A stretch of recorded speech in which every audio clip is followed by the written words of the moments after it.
What's good? It's your boy Norris with Souls of Thought, and we back for another weekly review. Again, thank you all for all your love, all your likes, all your comments. I'm gonna say this every time I record or I go live. I want to say I appreciate you guys. If you haven't already, make sure you hit that like button, hit that subscribe. You can also hit that bell if you want to know when I drop new videos.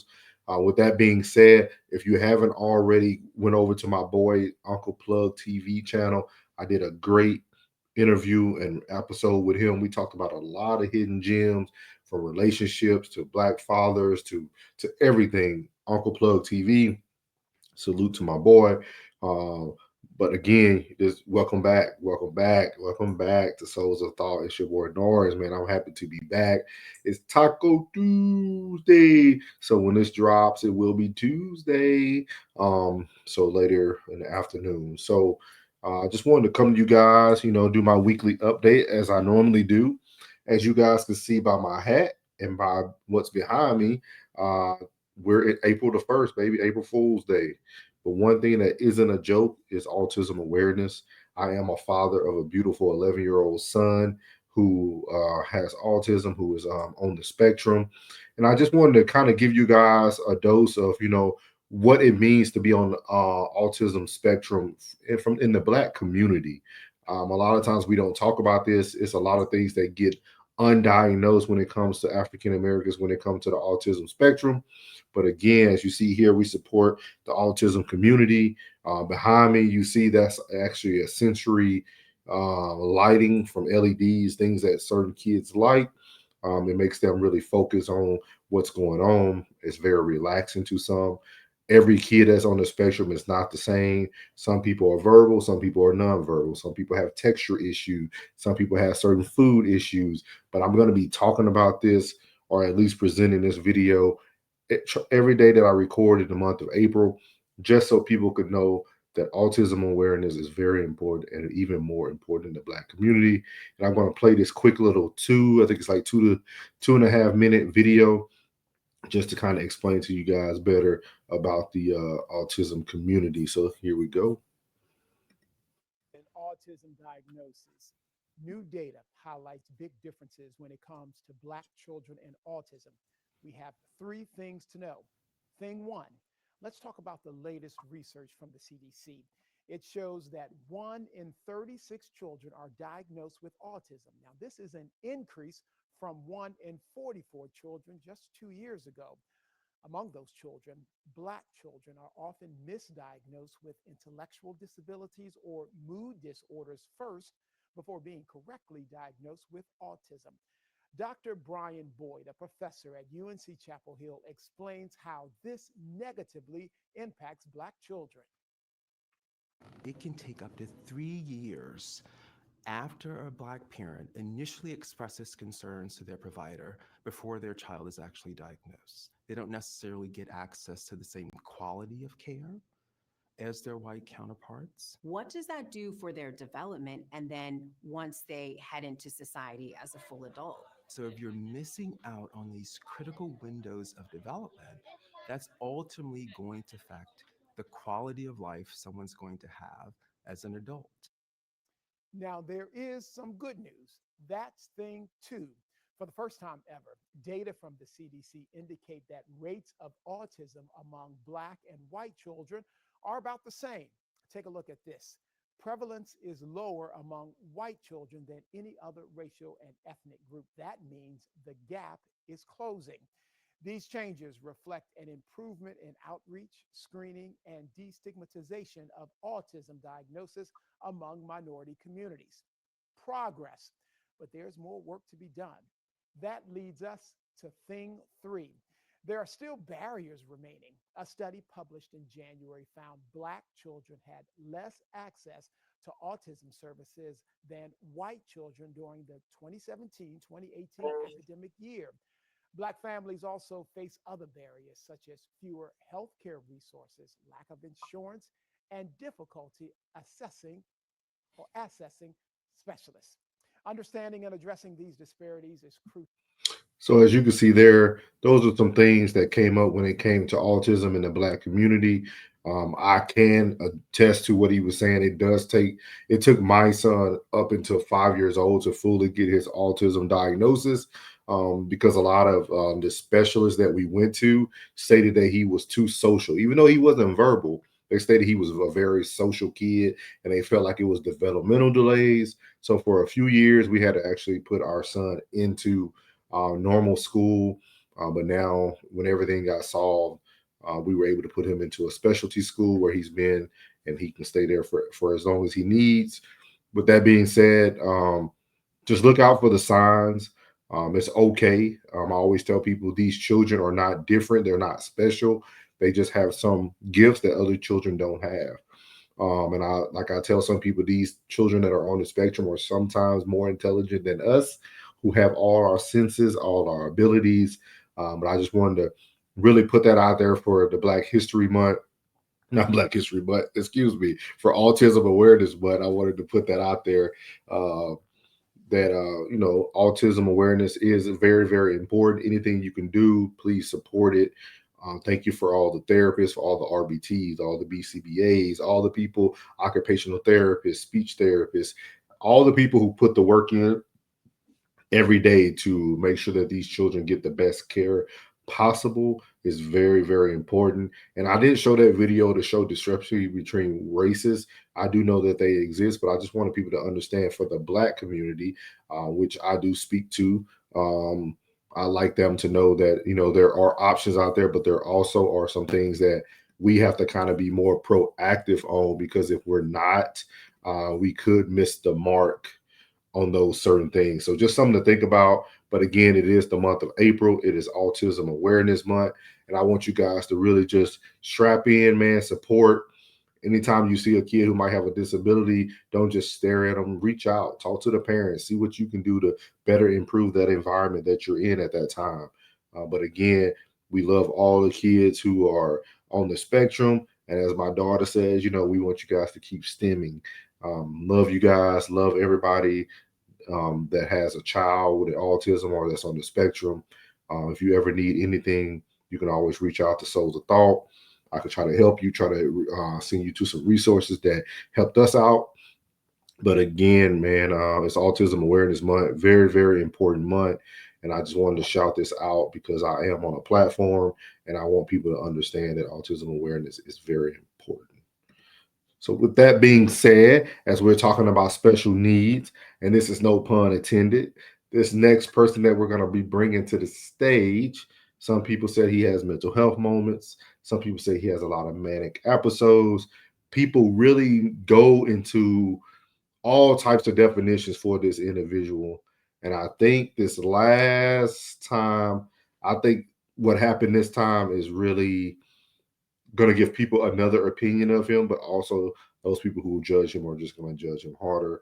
And you guys know who I'm talking about. I'm talking about Kanye West, or better known as Ye. I say Kanye put the fourth K in KKK, and I'm going to show you why. So he had an interview here with DJ Academics.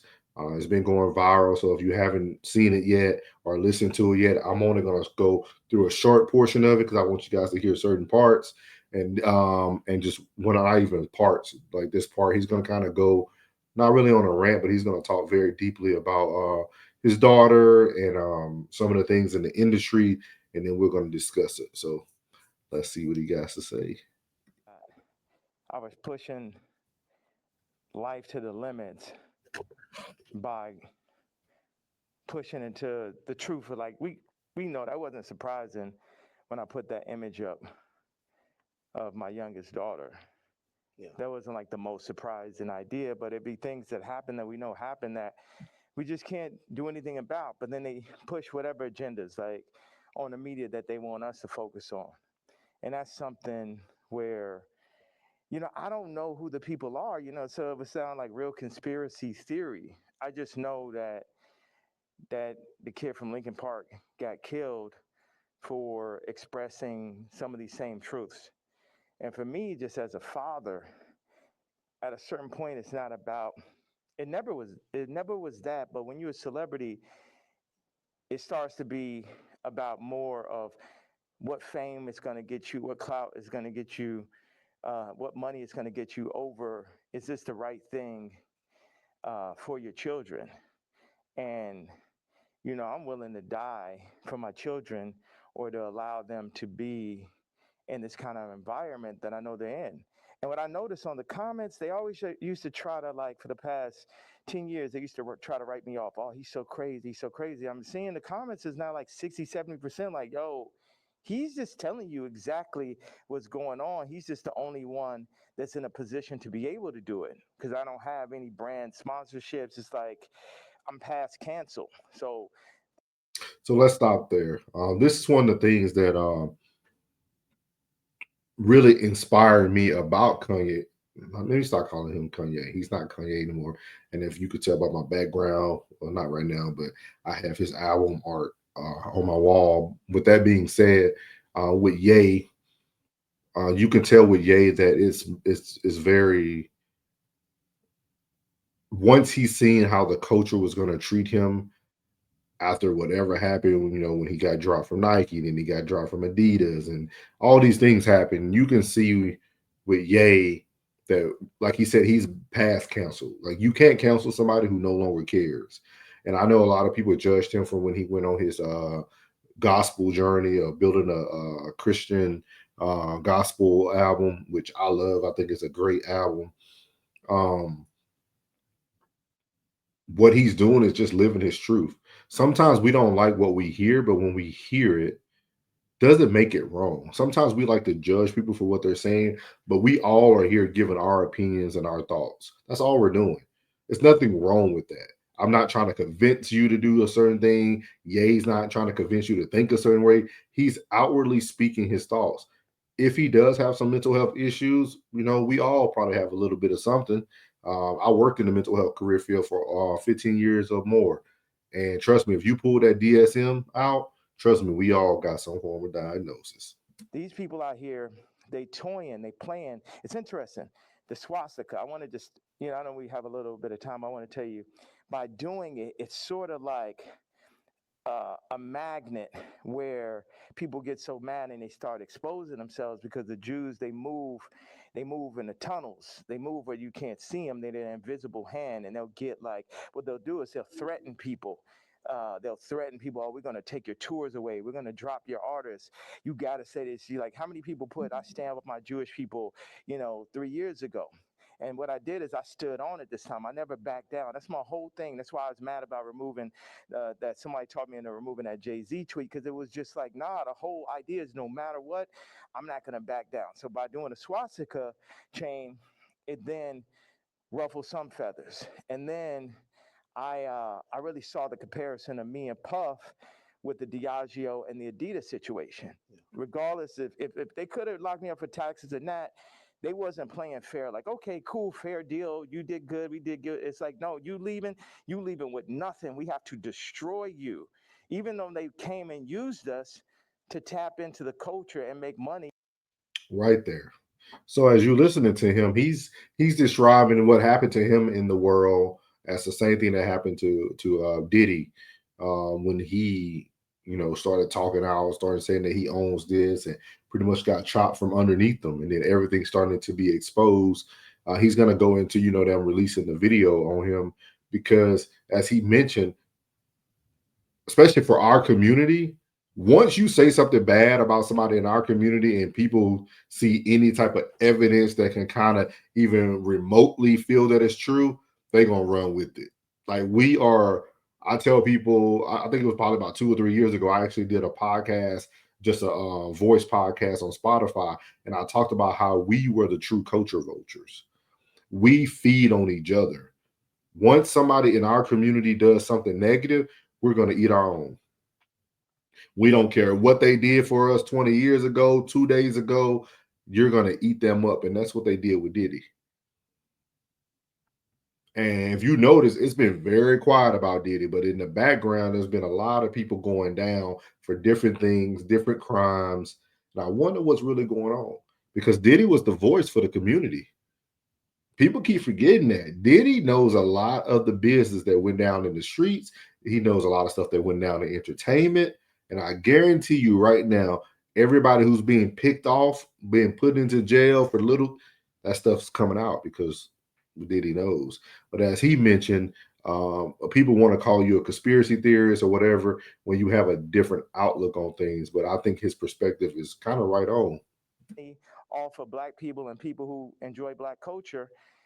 If we said like, yo, you doing us wrong, you stealing my style, you taking all of my employees, you taking Jerry Lorenzo and making him do my same designs as he's the agreeable Kamala nigga. They started lowering the budget. Don't miss that. The agreeable Kamala. And that's what he's saying. He's saying that the big man upstairs is always going to pick the black people who are agreeable. And if you get a chance to listen to 19 Keys and Jaylen Brown interview, Jaylen Brown really breaks it down. He breaks it down about these athletes who sign these deals with Nike and all these huge companies and what's actually in the contracts. These people are literally selling their souls to be rich. And again, y'all going to think we're conspiracy theorists, but if you listen to the people who are within the system, they're telling you what's going on. That's why Jaylen Brown has pretty much been blackballed. They let him play basketball, but that's it. He started his own brand, which is dope. But that's another episode for another day. It's for Puff. So I related to Puff, and then they pulled out a video with him and Cassie from 10 years ago. And then it made everybody be like, oh, well, Puff's a woman beater, so he's the devil. He needs to be in jail, right? Meanwhile, I don't know somebody who hasn't gotten to an altercation with a girl at one point, and including Cardi. So now Cardi's like he the number one guy at Rolling Loud, and Puff is in jail. And then you got two women beaters and you got two supposed pedophiles. Watch this.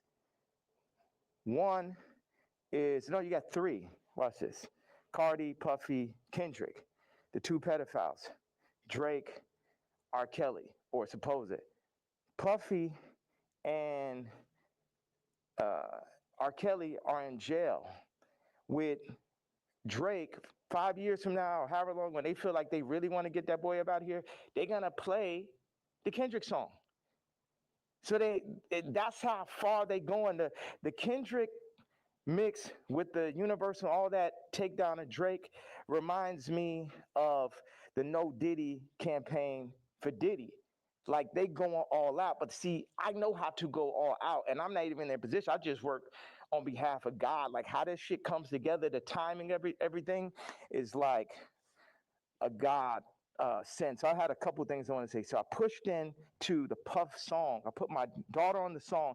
The timing was so perfect. She went in, rapped it. She said, I'm getting sleepy. So she said, okay, good night. And that was the end. And she was giving me like the Lil Kim on the old Bad Boy record. So that's why we put that. And the idea was family.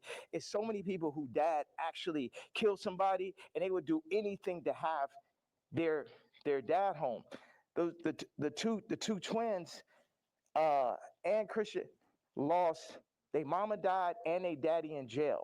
And everybody running around listening to murder music, right? But being like, Puff is the enemy. And when I see all these.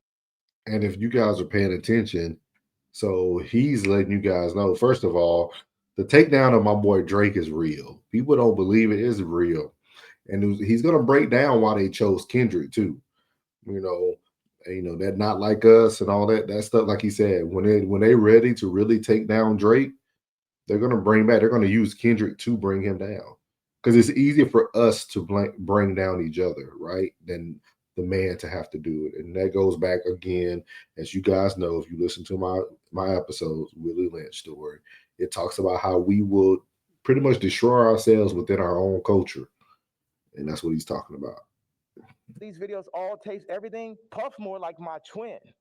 Me and him got into it because it's just like I'm telling these top 5 niggas, is like, yo, actually we probably could be friends, but nigga, you ain't bringing none of that shit over here, nigga.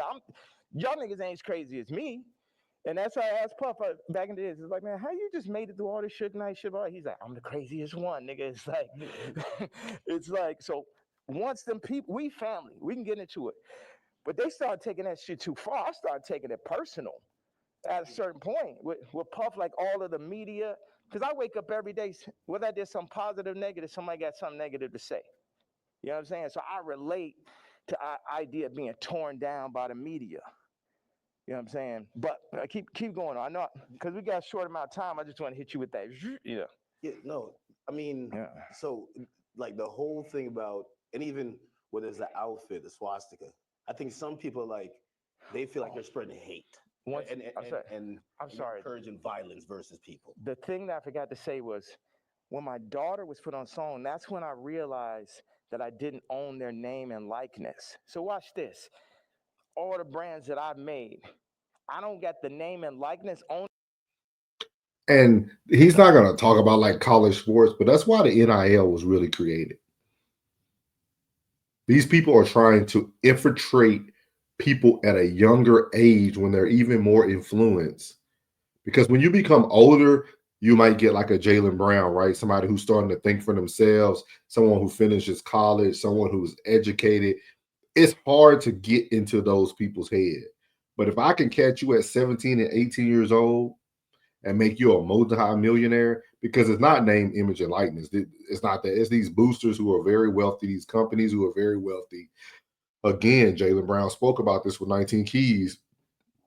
Just follow the companies who sponsor people. Excuse me. Just follow the companies. They're all friends. They all work together. Excuse me. Nike, Gatorade, all these companies end up teaming up together. They get these young men and young women and they catch you while you're young. Because if I can poison your mind with money at a young age, as you get older, you're going to continue to do what we need you to do. Even though your talent does speak for itself, if you never know how to turn your talent into a true monetization, it's going to be easy to tap in. And that's why people don't really think about it. But people like Steph Curry, right? Under Armour is not really a huge brand, but it allows him a lot of autonomy to do a lot of stuff with his basketball, things of that nature. You get somebody like Kawhi Leonard, who's with New Balance. Those smaller companies are actually the way to go, or create your own brand. Do things like I think it was Kyrie Irving did is it Athena or whatever that company is overseas. He got with them and they allow him to be his own person and do what he wants to do. It wasn't blackballing him. So this is something to really think about. But like he said, that name, image, and likeness stuff, that's really a way for them to infiltrate who you are and become what they want you to become. Ownership or at least 50-50 with my kids. So how's it joint custody? My kids are celebrities and I don't have to say so. So watch this one. So this white woman and this white family have the control of these highly influential black kids that are half the children of Ye.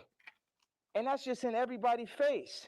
And they was playing in my face like that. You know, I try to go to Champagne and keep it calm. And my dad would call me, say, hey, don't go in on that woman because it's going to affect the children. But now it's like, it's war. Y'all niggas, they think they too powerful. The Jews think they too powerful. Think they could get Cardi to play with me. They think they too powerful. They think they could get Kim to play with me. The Jews and the whites above the Jews. You get what I'm saying? That's my life is on this shit now. These are my children. Cardi, you could leave me off the album and do that faggot ass trap shit if you want. But now you mention my daughter, like the whole plan is that y'all gonna pull my kids into y'all, whatever the word is, Illuminati system, and I don't have no say so of my kids, nigga. And anybody close, whether it's the Jews, whether it's Cardi, anybody within my reach, I'm doing everything legally in my power, everything. And that's why I be telling people, Kanye in his right mind. You see how he added that word on there legally? Kanye know what to say. My fucking mastermind. You get what I'm saying? That's why I'm about to tweet this shit. I want Kendrick to always remember that Jay-Z tweet before he ever crossed the line. Okay. Nobody that worked for none of these fucking labels wanted with the king. I am the Don. Lucian, don't send none of your motherfucking slaves. Don't send nobody because they getting their head torn off. Quick. We ain't got no problem. Ain't no motherfuckers. I'm the only king. I'm the only nigga that'll go up against these niggas. I'm the only nigga that survived through this shit. You know what I'm saying? Me, pussy ass, faggot ass, pink polo ass nigga. You know what I'm saying? I ain't never killed nobody ass nigga. Fuck all you niggas. all you street niggas, all you rap niggas, just any nigga that ever said something about my fucking hat. None of these niggas, Jay-Z, Beyonce, you ain't helped me when I fucking was having problems with my kids. You could have used your influence. No, your influence is for politics. Your influence is how you could use a nigga you never wanted to sign anyway. Think about that. Even Kanye seen what they were doing in the presidential race. Y'all are now being used for politics and for people to move you on up. Way that Dame signed. You ain't show up to my first fucking wedding. You ain't my family. I always wanted some kind of family. Never had family out here. So what the fuck? And then they take my actual blood family from me in my face. All right, so go ahead. I just had to get that stream of content. Thank you very much, sir. Of course, of course. I mean, I'm intrigued by, and I think people look at some of the stuff you say on face value. I see how, you know, there's three themes that come across with everything with you. Yeah. It's betrayal, it's being used, and your ideas, whether it's what you say or what you create, being censored. And I think every time I see it, no matter what you do, it falls under one of those. Like betrayal, there's a shit ton of people. Yeah. I mean, like even the J, you don't regret the tweet, because if he said something about your daughter, you'd probably be upset, right? He should be upset. You know, I ask people, like if I know somebody that's woke, like I knew this girl that Pay attention. Please pay attention to this part right here. only like hangs around really super woke, like some of like fat black girl models is like her friends type shit. And I was like, yo, you gotta tell me, you know what tweets y'all didn't like. Yeah. You gotta tell me what hurts so I could do it more. Why? Because that's when we're weakening the enemy. We breaking them down. All this, I'm a fat bitch on the runway. I'm so powerful. No, you're not. You're causing death. So as you see there, that's where he really went in. I'm not gonna, like I said, just wanted to kind of get to that part because I talk about this a lot on when I'm recording or when I'm going live. Is that, like he said, you take an overweight model, which is nothing wrong with people being overweight, right? We're not judging on this channel. With that being said, when you promote that as beauty and something that is you should shoot for, you're promoting death. Because us being unhealthy is not the way to go, period. Like that's common sense, common knowledge. But it's so easy, especially in the Black community, to create a trend, to create something that's popular, to create something that you know is going to kill the community, but we're still going to push forward with it and make it feel like it's the most beautiful thing in the world. Only we do that. Only we do that. Then, like you said, you have to, people like myself, people like Anton Daniels, people like my boy Plug, people like just all these other channels that I watch that give honest, true feedback. They don't want to hear that. Most of you guys that's be in the comments don't want to hear that. You don't want to hear the truth about what's really going on in the world, what's really happening when it comes to like what the world wants you to be able to see, what they want you to be in control of. People don't want to see that at all. So then they make you look like you're crazy so that people don't hear you, so that like people don't agree with you. But at the end of the day, you're saying something very powerful and you're trying to help your community. But once you try to help your community, people they'll throw shade. Like people think we're going hard on Jasmine Crockett. We're not. We want her to represent herself better. Because at the end of the day, if you're going to be the voice for the Black people, you need to carry yourself appropriately. Because at the end of the day, people are still going to judge you for your character and the things that you said. Period. Point blank. So if you guys want, they have that video pretty much up everywhere. Kanye drops a lot of gems throughout that. I'm probably going to do a full review on just the full video by itself. But I wanted to get to that part. I love when he talked about the comparison of him and Diddy. I love when he talked about the part of, you know, how the world actually creates this wokeness and they want to get you like pulled into this world of like, hey, do this because it's going to be good for you. And it's not. It is not. Like that Ozempic, I'm telling y'all, it's people who are out here almost on their deathbed using that stuff for weight loss. So you have to be very, very careful though. They're only going to shoot you the positive. Or the men or women are going to show their videos and show their weight loss. You're going to see people like Rail, who said he lost weight. Man, you did Ozempic. Your head is big, your arms are like this small. No, like, and it's easier just to tell the truth, because if you don't, somebody else gonna think they're gonna get a quick fix like that, and it's just gonna harm the society. But anyway, on to better and greater news. As you all know, I'm a huge, huge, huge Deion Sanders fan. Deion just got his contract extension with the Colorado Buffs. I want to say they got him for $54 million. So a huge contract extension, and I really want to. I want to start with this. Please excuse the profanity.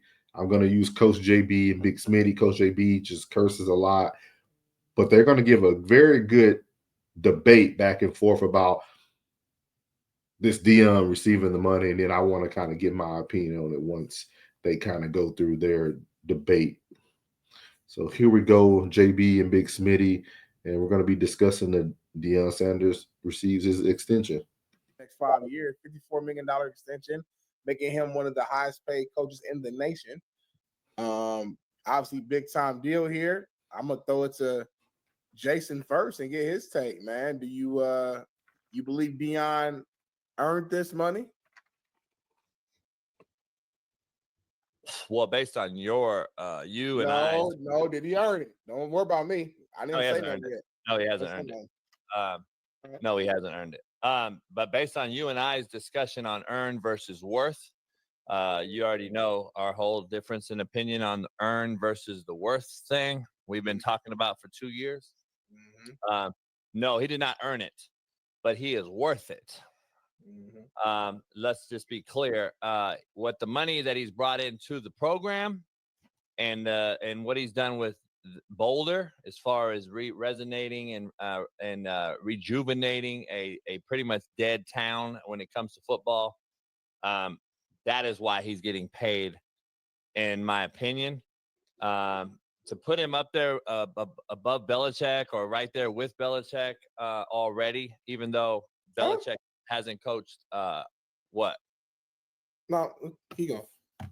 Even though Belichick hasn't coached college, obviously we hire guys from their resume, not for what we think they'll do, right? That's what your point is, right? Belichick has obviously one of the greatest coaches in the history of football. We've already put Deion above him. So did he earn that? No.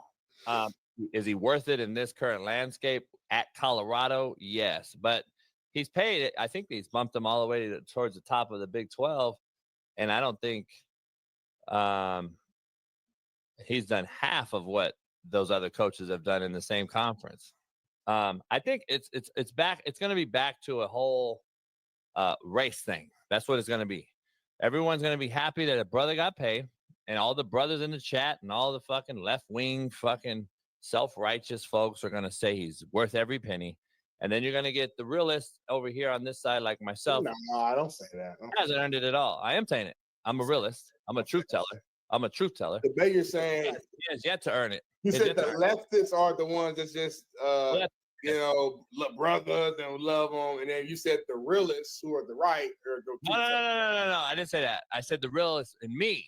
I said me, myself, the truth teller. I didn't say the right or real. I said the truth telling myself. Leave with the left end, because then it just, you know what I mean? Well, that's who's crying. There ain't no right over here crying. Everybody's celebrating it. You're the only person crying. That's my point, man. You just made my point. You're celebrating it for what? Everybody knows, right? All right. So give me his. Tell me Deion's biggest win. Go. It don't matter about his biggest win. We can't do a real show. That didn't prove nothing. Tell me his biggest win. I'll tell you what he's done. He's turned the program around. Is he higher paid than He's turned the program around from nothing to everything. Every single weekend they're on Big Noon. They're on college game. That's not the question I asked. Not only has the popularity changed, the winning has changed. They were 1-11.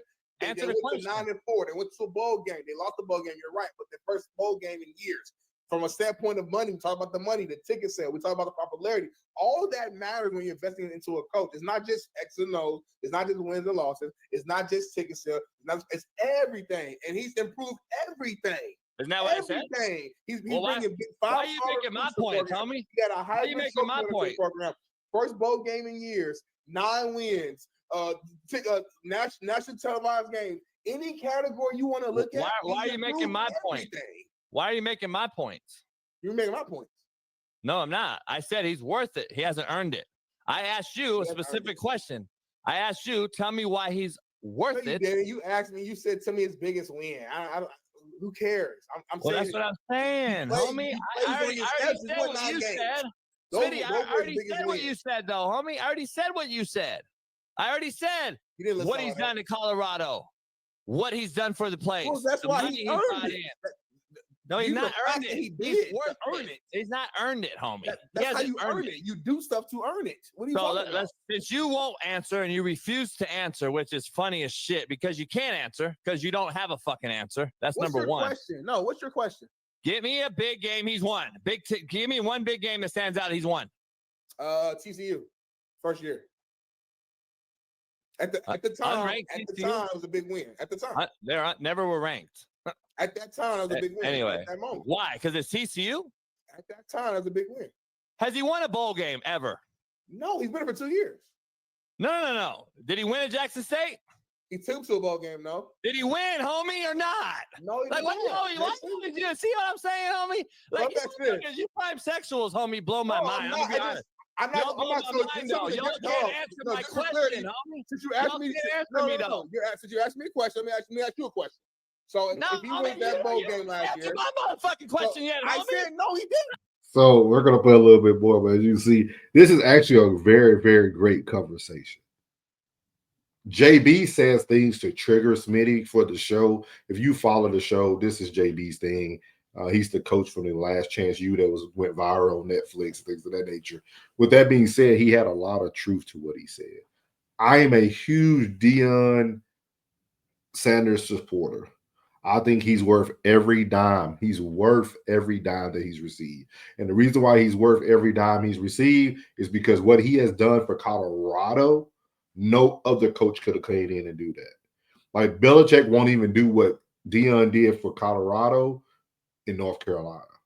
Just because Belichick is a great coach, but the personality, the swag, the way that Deion does things, the bringing the YouTube world into college football, Deion started all that. All the way from middle school, Little League. If you go back and watch Well Off Media with my boy Bucky, their brother Deion Sanders Jr., he's been recording and vlogging them since they were little. So they brought something into the game that really changed the game. You never got to see the inside scoops into teams until they got into college football. Unless it was like a college special, like Following the Irish or something like that on Prime or something like that. With that being said, I think Deion is definitely worth it. The word earn is hard to say he didn't earn it as well, because I think he earned it with being able to turn around the program. Has he had any big wins? I think every win he had at Colorado was big, just because they were treated as the underdog no matter where they went. And for him to take that program from 4-8 to 9-3 to and this year I think they're going to be even better because they don't have the big names. Because last year, the last 2 years, everybody was following Shador, Travis, Shiloh, Cam, Jimmy. This year, they actually have a team. Like, I follow their Well Off Media. I follow their practices on a day-to-day basis. They're going to have a better team, in my opinion. And I think they're probably going to win the Big 12 this year. But then a lot of people are just going to say the Big 12 is weak. But that's here or there, With that being said, I think this is a very great debate, though, because a lot of people are going to feel like he didn't earn it. I think coming up, you're going to hear JB talk about the coach from Arizona State, Bobby Dillingham, who actually took his Arizona State team all the way to play against Texas in the almost got to the championship game. So we'll see what type of contract he ends up getting or what type of extension he ends up getting. I think the extension that Deion received, we don't even know if Deion going to be there past next year. So I mean, it's a lot of money, but we don't know how much of that is guaranteed. We don't know how much he's getting. With that being said, I'm all for what he's doing, and I'm gonna tell you another reason why I think he earned it. Deion is showing you how you truly build a college program if you're trying to get them to the NFL. Everything he's putting around Colorado Buffs, Warren Sapp, Sherman. He just got old boy Brian Leftwich. He got Mathis. He got all these NBA, NFL players and Hall of Famers to come there and like literally coach these young men up. So let's hear what else they have to say. So it's my turn now. You So cheat me with he this wins that bowl game and go 10 and 4. between you, Matt, and Bailey. You, Matt, and Bailey are fucking the most blinded fucking prime sexuals I've ever met. Well, I was still talking. Sexual. You interrupted me, homie. I answered you a question. But I was still talking, though. That's why. Because I didn't let you go, homie. I asked you a question. You refused to answer the motherfucker. I answered the question, and then you mad at me. Now you mad at me. I answered the question. You mad at me because you interrupted me because you can't answer my fucking question. Was it rhetorical or did you want to answer? Yeah. You ain't answered my question yet. You asked me you said name a Give me a big win, homie. Give me a good win. Give me a quality win they've had. Give me one. And you didn't like it. So you can shake your head all you want. You asked me a question, I threw it out. What I'm telling you is he had 9 wins. He took a program from 1-11 and went to 9-4. That's what I care about. I care about road travel. I care about the growth. I care about where were you at before I got there and where are you at now that I'm here. Every area is improved. That's a fact. It's not an opinion. So when you say earned, that's the material you use to earn. That's why you earn it. Oh, it's not. Has he won the biggest game of the thing? No, he hasn't. But they're way better when they was without him. That's not what you do to earn. The beginning, homie. Just say he's worth it. I would agree with you if you just said he's worth the money, like I said he is. That's what y'all. I'm gonna start calling you and all you prime sexuals haters. That's what y'all are. Y'all are literally fucking the definition of hate. But when I tell the truth and I say this man is worth every penny, I'm still a hater because I said he hasn't earned it. Make that make sense, homie. You motherfuckers are the biggest fucking dick. All right. So as you can see, JB gets very passionate, but I thought it was a very, very good debate. I think Smitty could have did better trying to explain, but it's hard to kind of explain. If you watch the show, JB is good at that. He's good at getting you all emotional and all riled up, and then he kind of never lets you kind of get into 2 cents on there. But with that being said, I think he's worth it for sure. And what they say, you got to know your worth. Nobody never say you got to know what you need to earn. People say you need to know your worth, and I think that's the biggest thing that Coach Prime knows. He knows his worth, and he's known that his whole career. He's known that the whole time. So, congrats, Deion. Congrats, man. I'm proud of you. I'm happy for you. Regardless if you earned it or you're worth it, you got it. And now let's go get those boys over the hump, because I'll be following you. So that's that. And then there's a lot that's been going on in football debates.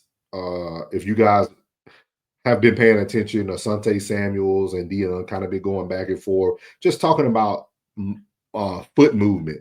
One is talking about T-step, which is Asante Samuels, and the other one's talking about the bicycle movement when you're keeping your feet under you, like coming out of breaks and things of that nature. And that's what Deion coaches. That's what he kind of requires from his D-backs to use when they're playing for him. This young man, Lenny Johnson from the Las Vegas Raiders, he's going to come on and give his opinion about that. But this segment is not about his opinion about the T-step and the bicycle step. I want you guys to really listen closely to what he has to say about the way that Deion coaches. So let me present this for you, and we're going to get into it. And again, it's coming from Coach JB show again. A few days, man, Asante Samuel and Prom, they having like a little, I guess, disagreement, I'll say, about the T-step, right? As a point. Obviously, you know well what it is. I don't know. I'm sure it's something that you utilize as well. Deion he's a super against it. He didn't use it in his career, and Asante and amongst some others kind of went at him like, you tripping. Like, T-step is very beneficial. I made a lot of plays off that. Sure. And now I see Asante out here defending himself, showing out his stats, kind of trying to show, hey, my career is comparable to Deion. So that's a whole other conversation. But folks on the T-step, do you agree with like Asante Samuel that the T-step is a great tool to use, or you more so with Deion? I'm 100% with Asante Samuel. Okay. He probably got a call. Oh, did he? I'm assuming. Yeah. My bad. How you good? Hey, what? You in the old school? You in the old school right now? What whip you in? I'm in an '87 Monte Carlo right now. But I'm definitely with Asante Samuel on that one. I can't even lie. The T-step has been good for me. I know a lot of guys that's out here training right now. Like, we all T-step. I am familiar with what Deion has said. You know what I'm saying? He even said it at our combine, like that the T-step, when he seen us out there T-step, and he was saying he hated, which, I mean, everything don't work for everybody. You know what I'm saying? Like, Deion had a hell of a career. Like, he's obviously a GOAT in this game. Asante had a hell of a career. So it's like, what works for you works for you. So I can care less what worked for Deion. Like, it might not work for me. So, like, if I was to. So that's the first thing. If you hear, I can care less what worked for Deion. So if you look at the title that's strolling at the bottom, it says, "Are we losing this generation?" And I think a lot of people don't understand the power in their words. These are legends. These are people who reinvented the game. Like, Deion not just played football. He reinvented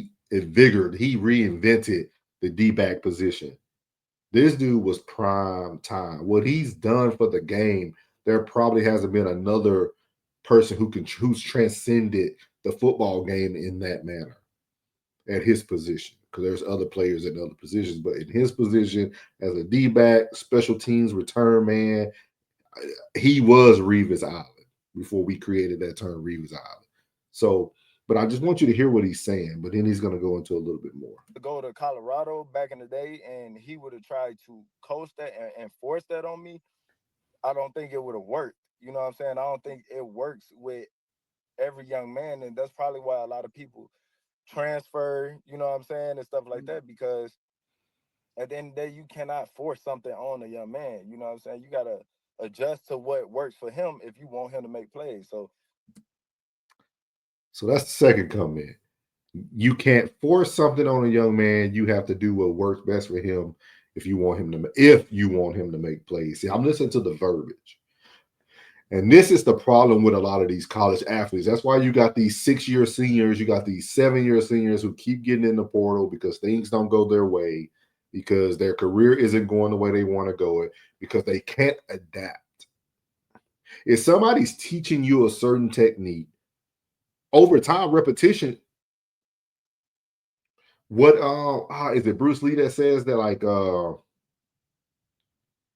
he doesn't fear a man who kicks, he fears the man who done that kick 1,000 times. Wow, what is that? Let me look up that quote while I'm thinking.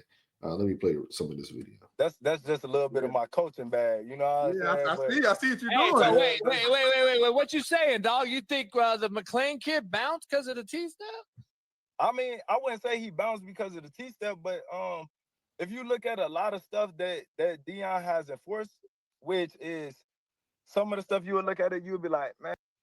So this is the quote. "I fear not the man who has practiced 10,000 kicks once, but I fear the man who has practiced one kick 10,000 times." And that's from the great Bruce Lee. And that's what I think coaches are doing, right? When kids are going into a program, you are supposed to adapt to what the coach likes. Every coach has their specialty. I guarantee you that's why, like, the Belichick way or the Patriot way, that's why Belichick had to leave, because people stopped adapting to the Patriots way. And that one Patriots way that he's practiced 10,000 times, was successful. That's why Brady got a championship. Yes, Brady is a GOAT. He's a great talent, but also he bought into the Patriots way. And everybody who's won all those championships bought into the Patriots way. Now, if you notice, they're going through a revamping of this team because the whole culture has been shut down. And that's the problem with this generation. Just because somebody's trying to tell you a certain way to do it, and like he said, you are going to learn more things when you get to the next level.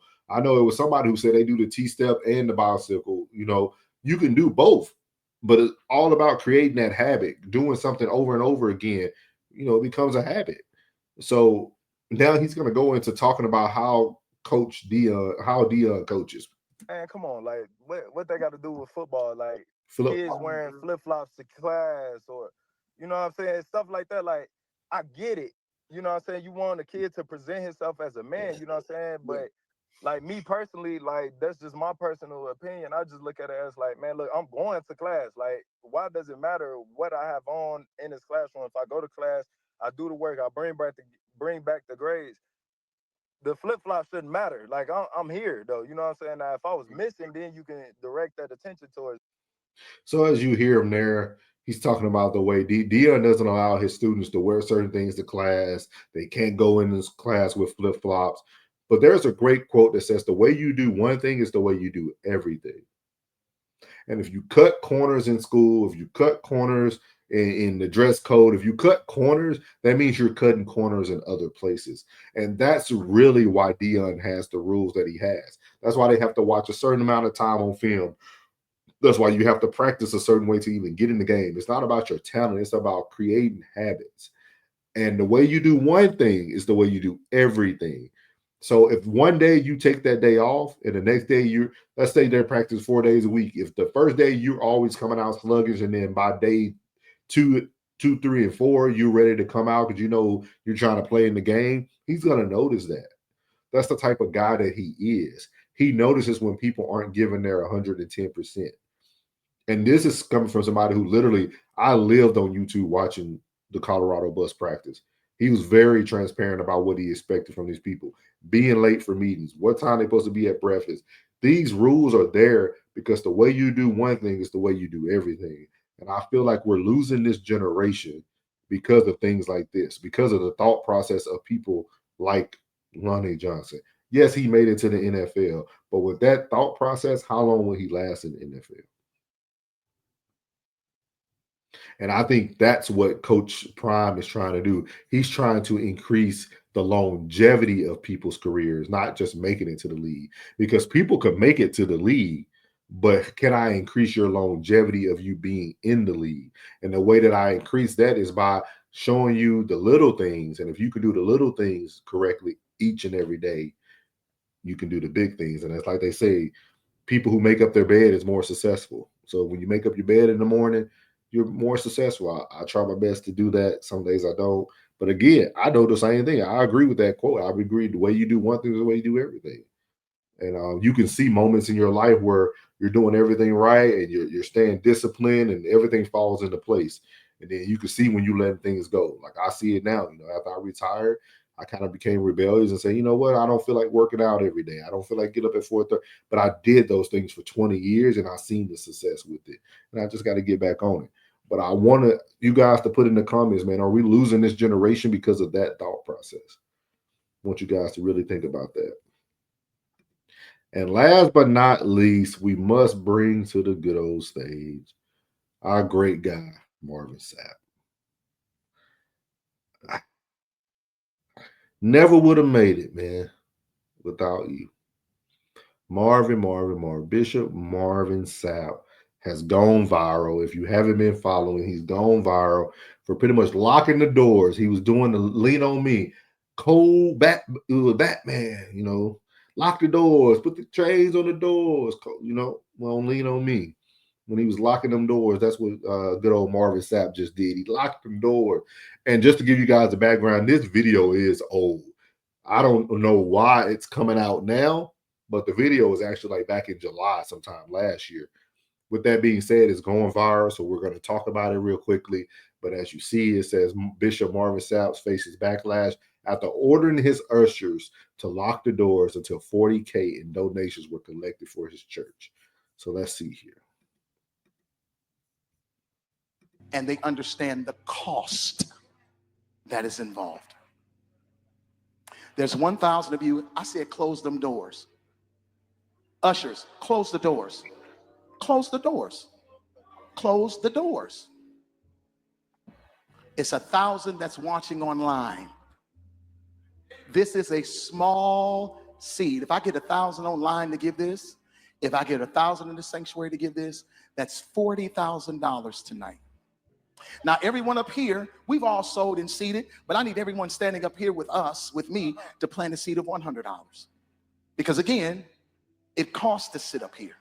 And this is what I need you to do. If you're giving electronically, or even if you're giving tangibly, I'm gonna have y'all come to the altar and give it, because I need to see 1,000 people moving.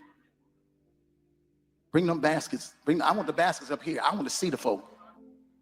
Y'all start moving. Y'all can bring it right now. Come. 1,000 people need to give $20. 1,000 people need to give $20. 1,000 people online. So there you see Bishop Marvin Sapp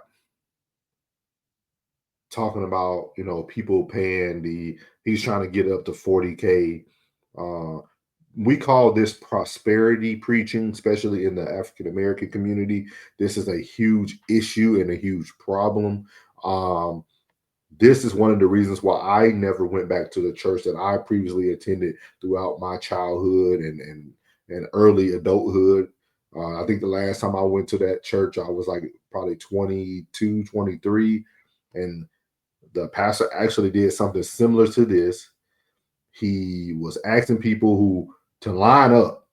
He wanted you to line up. And if you were going to be paying your 10%, you be in this line. If you're only going to be paying an offering, you be in this line. And I would never forget, it was an old lady who stood up in front of the church and stated to everybody why she wasn't in the 10% tithing line. And she explained that her first of the month check only comes and she only could tithe. And when I seen that, it was two things I noticed. I noticed, one, I pray to God she learns that she needs to be following God and not the man in the pulpit. And two, that she was worshiping the pulpit more than she was worshiping what she could do. And I'm going to read something to you guys from Malachi chapter 3, verse 10. It says, "Bring ye all tithes into the storehouse, that there may be meat in mine house, and prove me now herewith, saith the Lord of hosts, if I will not open you the windows of heaven and pour out a blessing, that there shall not be room enough to receive it." And it's more to that, because that's what a lot of people, a lot of pastors would give you, just that verse. But that whole chapter talks about way more than just bringing that 10% of that 10% to the storehouse. And people need to understand that it's better to give from your heart than to give 10% and go and complain about it. Because you can give 10%, and then you're complaining about that you're broke. That blessing is gone. God doesn't want anything that you have to complain about or that you have to tell your neighbor about. And then it goes on to say in verse 11, it says, "And I will rebuke the devourer for your sake, and he shall not destroy the fruits of your ground. Neither shall your vine cast her fruit before the time in the field, saith the Lord of hosts." And it goes on and it keeps going on, and it talks about bringing your 10% to the storehouse. And a lot of this stuff is talking about when you bring that 10% to the storehouse, if you bring it correctly, if you're giving it from your heart, and you're tithing, those things are going to come back to you tenfold. Some people tithe into the streets, some people tithe to the homeless, and some people give in different ways. Just like that parable about the lady who only had, I think it was like a penny, and she brought that, and all the other people were trying to criticize her because she didn't bring what other people brought. Just different things. The Bible goes on and on. I don't want to really go into the Bible on this segment, but prosperity preaching is something that's really leading a lot of Black communities into poverty, If you go into a lot of Black communities that are doing very bad financially, you can see 10 churches in that one neighborhood. And somehow they're up and running, especially these little churches where it's probably 25, 30 members in there and that pastor's been there for years. For that church to be staying open and keeping their doors open, there's some faithful tithers in there. There's some faithful givers. With that being said, he will know you by your fruits that you bear. If your congregation isn't growing, something's wrong. That's just my opinion. With Marvin Sapp, I don't know what was going on because I know Marvin Sapp got 40K. So I don't really know the backstory behind this. But I don't feel that you need to close the doors to receive what you want. Because if you really feel that God will provide, God will provide. 999 of them could have walked out of that door. And it could have been one person that had a 40K check. Those pastors that you were telling behind you to put the $20 up, and they're going to give 100. Why? Let those pastors give what they want to give from their heart or what they have. So we really got to be careful with this. Prosperity preaching is huge in the Black community. We see it all the time. It leads to a lot of poverty. It leads to a lot of bad relationships with Christ because a lot of people, again, don't go read for themselves. They only get the scripture from the pastor on Sunday or Wednesday at Bible study, and they take that passage and the story that the pastor gave with it, and that's what they run with. So I would highly encourage you guys to go read the word for yourself and understand, giving and tithing and understanding what's going on. And understand when you see something like this of this nature, one, you're not going to hold me in no church. I'm going to leave. And I wish an usher would have told me to go, no, I'm leaving. I can go on my own wheel. You're not going to force me to give something. That's crazy. That's crazy. And again, this just comes with common sense. I know Roland Martin tried to actually protect Marvin Sapp about, what it takes to run a church, things of that nature. But we all know, again, we will know you by the fruits that you bear. So, praying for Marvin Sapp, that's the most important thing. And we all need to pray for him regardless of what's going on. It looked like he sweat himself out and preached a great word. So that word should have been 40K strong. But with that being said, Marvin, keep making music, man. Just keep making music.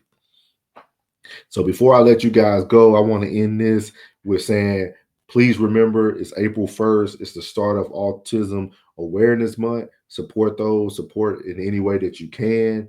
And like I end every video, God loves you, which is most importantly. I love you. You're beautiful, and your boy is out. There you go.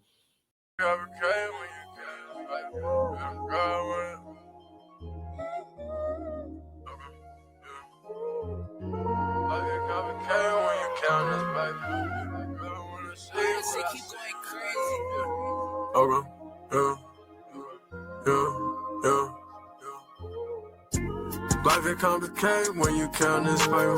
Yeah, girl, I wanna see you, but I'll see you later. Yeah, there's too much going on, girl, just do me a favor. Yeah, girl, I know you love me, but you know I can't date you. Yeah, you know I'm a rich, I ain't got no neighbors.